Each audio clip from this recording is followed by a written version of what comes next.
6% of high school athletes get to play college sports, and they spend most of their time. It's like a job.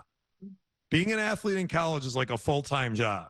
They train all the time, and then they have to do some work. They have to do their schoolwork, right? And they've got to somehow figure out time to sleep in that. So getting paid from fans or to do that, or from the school or whoever, is so critical and is long overdue. Brent Chapman is the CEO of My NIL Pay. It's a first-of-its-kind mobile app that allows any fan to direct pay any student athlete. So every school, every sport, every athlete is preloaded in the app. D1 to D3, women's volleyball, men's soccer, swimming, all the way to football and basketball. If you're an NCAA athlete, you are in our app. Chapman says he started the platform to democratize NIL and give student athletes at every school an opportunity. The app has been live for 6 months, and so far, more than 200 athletes at 225 schools have received a contribution.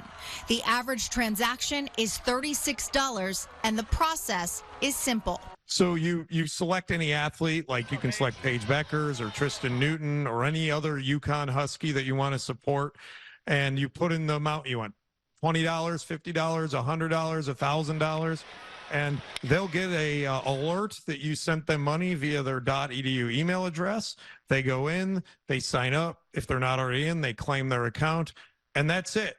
They receive the cash. It's Venmo of NIL. To comply with NCAA mandates, the fan receives a piece of digital art with the athlete's digital signature in exchange for their payment.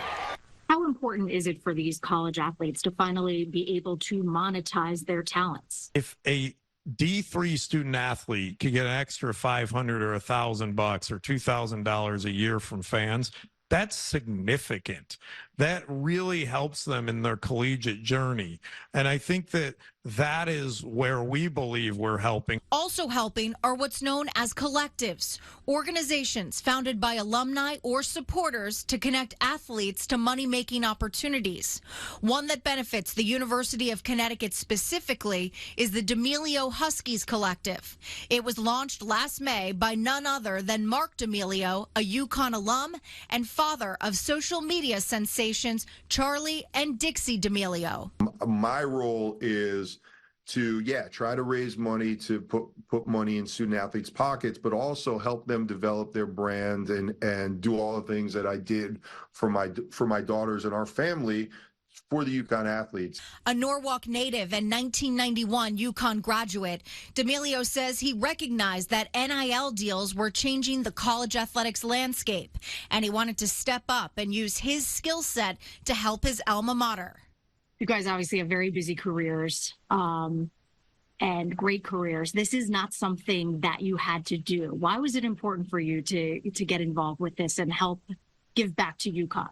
I went to UConn when it wasn't the UConn of today, and I felt like they gave me an opportunity, and I just have, like so many alumni or fans, I just have this love for the university, and I thought as I have this platform and this love for the university, it would be something that I use as my hobby to help out. And it's been just that. As much as I give back to the university, it's always given me back way more than I've ever given to it.